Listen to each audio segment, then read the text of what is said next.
Hi, I'm Mike Ryan. In August, in Santa Fe, every year we have Indian Market. In part 2, we're going to go across the street to the Hilton Hotel and we're going to find Sunwest Silver, which is Ernie Montoya's company, and also Silver Sun, which has been involved in the turquoise trade for many, many years. So I'm here with Sunwest Silver at Indian Market. This is Michael Turano. And Michael, what are you showing here at Sunwest Silver that you're really proud of? Well, there's a few things that I'm actually really excited about. The newest arrival actually happens to be this Armenian material that we've been working with. We're barely starting to put it into jewelry, and this is the first release we've had. It has beautiful greens. It has a nice, interesting rhyolite and kaolin matrix. When we had actually first obtained this stuff, we had showed this to some of our friends that mine at Royston, and they thought it was Royston. But it's real interesting material. This is stabilized. Green, yeah. Takes a nice Both green of those color. are stabilized, right? Yeah, this is the stabilized material right here. And then this is some of the B grade material and the natural. So this is what the natural Armenian looks like. Yeah, there's a higher grade stuff which we haven't gotten into yet. But this is kind of like the commercial grade natural and then the stabilized. So it's interesting because I was mentioning about how the two-tier marketplace is really changing a little bit because treatment costs are up. Yeah. And so the nicer stabilized, which I think this nicer Armenian fits in that, is really getting to be priced the same as the mid-grade natural. Yeah. And so that's kind of changing the market, in a way. So I would say so, and it's honestly kind of something that's kind of always been there, because some of this older material that you see right here that we have right now is natural because people are more permissive with a drier matrix that doesn't polish, or maybe there's a pit here or there.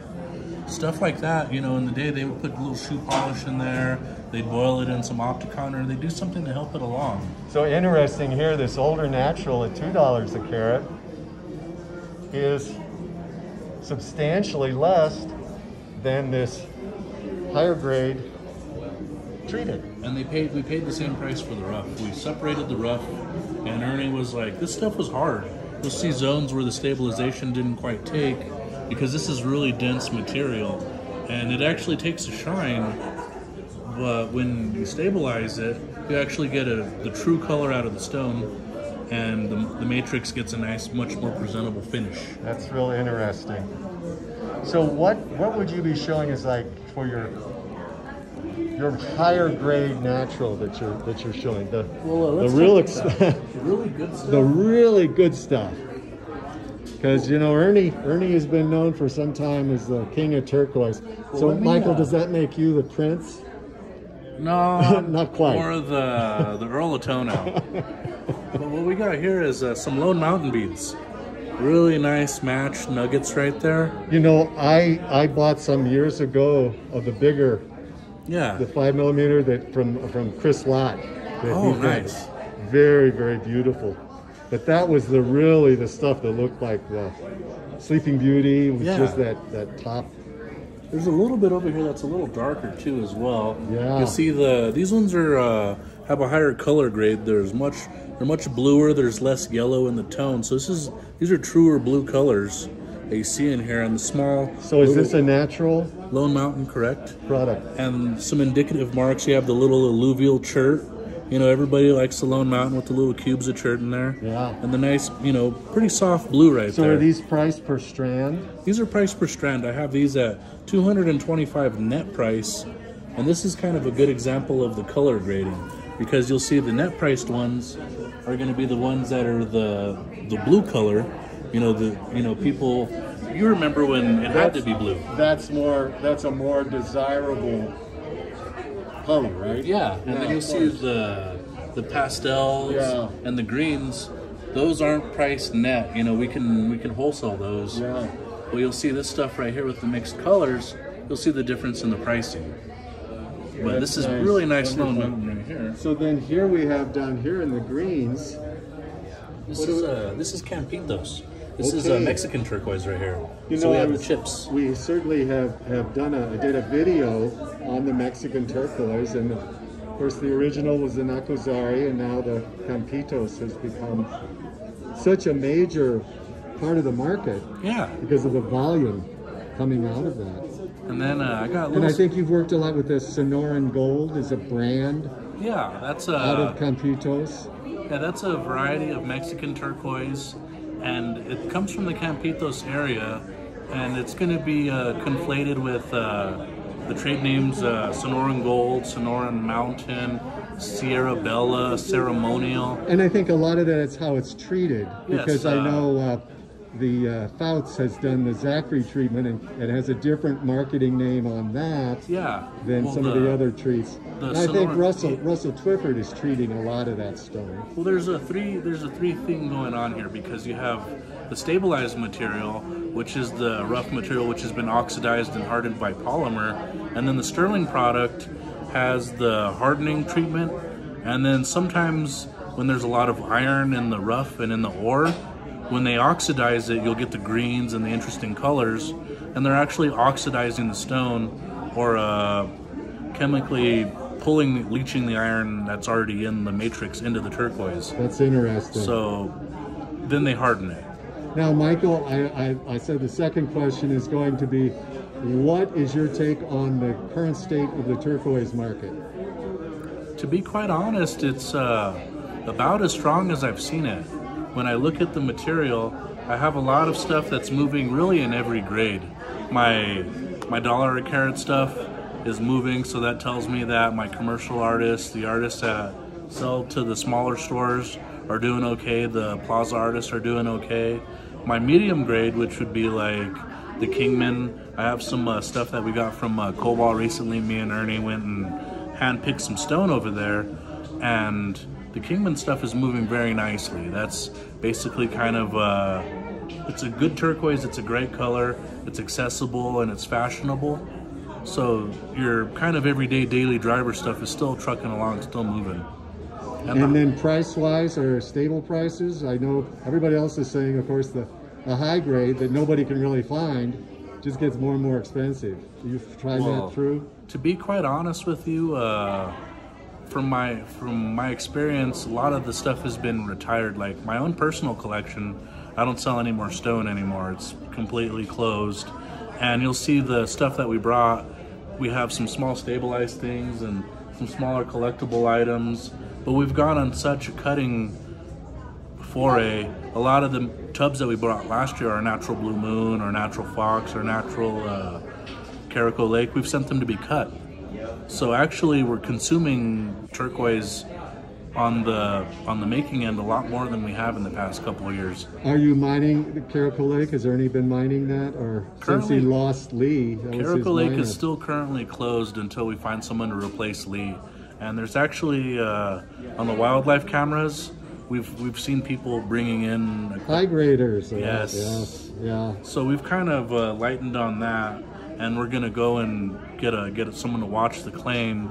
But you're gonna see a lot of material, and we're waiting for it to kind of drain out of the market before we start pushing on it. Okay. And there's 4 other claims to claim. I mean, the Badger's probably the most historic one. one. That, yeah. You know, but that's going to cost some money to do the benching there. So yeah, so no one gets squished. It's always good. Well, hey, Michael, thank you. I got one more thing. Oh, one more. Okay. But wait, there's more. Now remember, no one can see this without asking Ernie, so it's going to your video.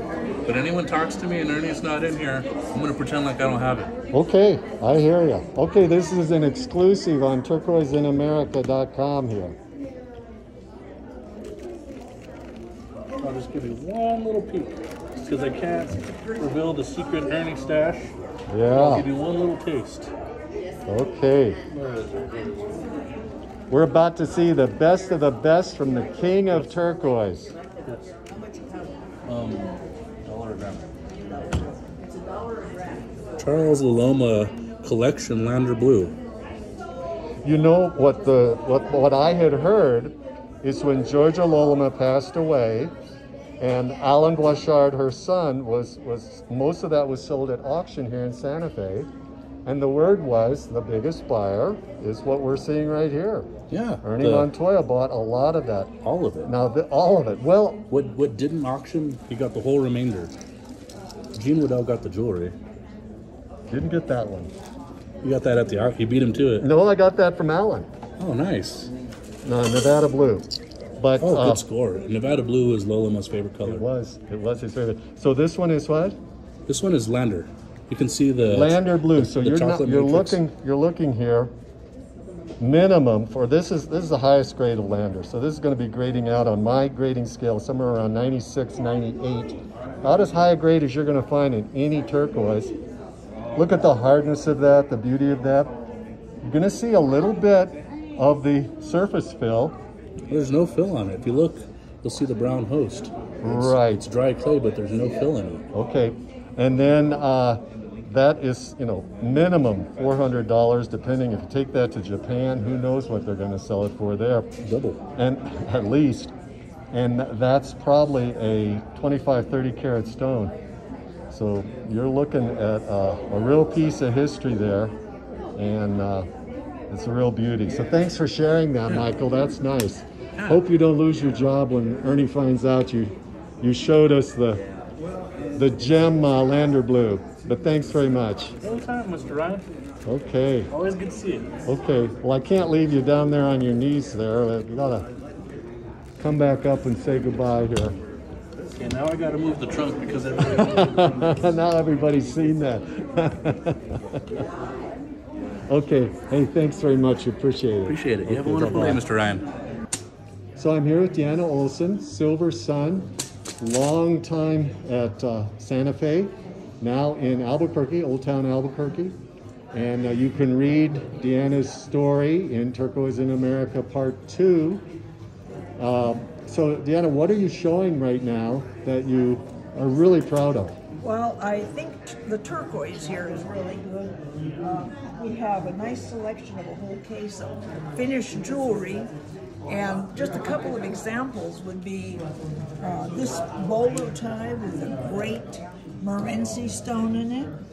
The bolo was made by Arlen Benton, and that's what, about 600 carats? I think it's a little less than that, maybe 480 or something. 480, 500, yeah. But I don't remember because I bought it 50 years ago. Oh my goodness. Well, that was some very early Arlen.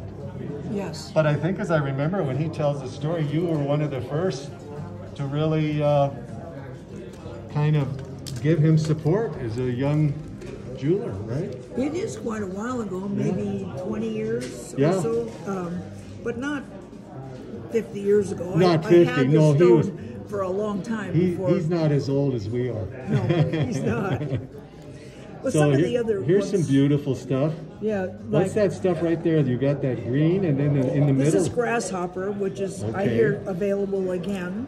Yes. And and in the these center are- there, what is that? which one? This that one? Yeah. Apache blue. Oh my Very gosh. nice a carat. That is very nice, Yeah, Apache and so that's blue. all for sale to be made into jewelry. Yeah. And these are Candelaria, which is really nice. Yeah. Well, Deanna, Especially you've always these. been known for only working with the finest natural turquoise. It's getting a little more difficult, Mike. I know it is. I'm sure it is. But it's to your credit. Yeah. But that's why Deanna is the queen of turquoise. Oh my. Thank you very much, Bet. So, what do you think? What's your take on the current state of the turquoise market? There's some really ugly turquoise available, stabilized, that is like $4, $5, $6 a carat. And that tells you quite a bit. It looks definitely, this is stabilized. Mike, you'll know that with the first look. And it's nice rock. But it's pretty, but it has no soul. It has no It's zap. stabilized, no Yes. zap. Yeah. This has that. That's This has that. Kingman. Yeah, It's beautiful. from the find in 2004 by Marty Kolbaugh. And so he called it, he always would call it Ithaca Peak. which irritates some people who remember the early 70s when it was. You know, I just got some from a old collection, a woman who had a store in the 60s and 70s. And of course, that's when Ithaca Peak was mined. It was the first of the early 70s? 60s and then 70s. There was Ithaca Peak and Turquoise Mountain. Duval Corporation mined Ithaca Peak first for the copper because it was more highly mineralized. But they very quickly made Ithaca Peak into Ithaca Pit. So yeah, when they're saying now that this is Ithaca Peak, it's long gone. That turquoise, I do have somewhere here some greens that are from there, but this one is also early Kingman. Isn't it beautiful? Absolutely it is really amazing. And you know, I learned yesterday, you might tell me whether or not this is true, but all of this rock I thought was probably newer cut from like 2-4, but if you look at the backing that's coming off, supposedly this, or more likely like this, is not an average kind of backing. Have you seen it before? You know, the one who was known for using that gold DevCon was Bruce Mead, but he's mostly known for working with Bisbee. Well, but no, I haven't seen that. It's such beautiful, beautiful turquoise. I can't tell you actually. I know the cutter quite, you know, I know him fairly well. He did not tell me about that. He just said it's Kingman. And then I learned that yesterday. It's a good place to learn more. Yes, indeed. This show. And this is all current. And the stones, the only way you can really tell the difference, I mean, this does have that. It has a lot of that. Yeah, and this also, but it's more recent. Okay. Like this. This you see around at an affordable Well, you know, price. sometimes people get all concerned about when the turquoise was mined and, oh, this is old turquoise or this is young turquoise. And it's like, you know, it's all somewhere between 30 million and 1 million years old. So it's all relative. It's all relative. So price-wise, are you seeing, I'm hearing that, you know, at the mid-grade natural and because of the stabilized prices going up, they're staying pretty steady, but the high grade, like we're seeing here, keeps going higher and higher.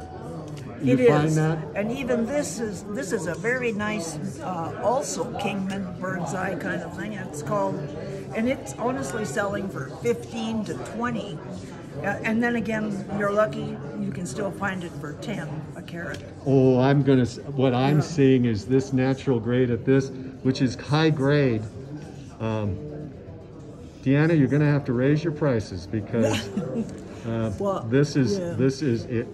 If you can buy this at $10 a carat, when this material is selling for $3 or $4 a carat, right? and this is 10 to 20 to 30 times more rare.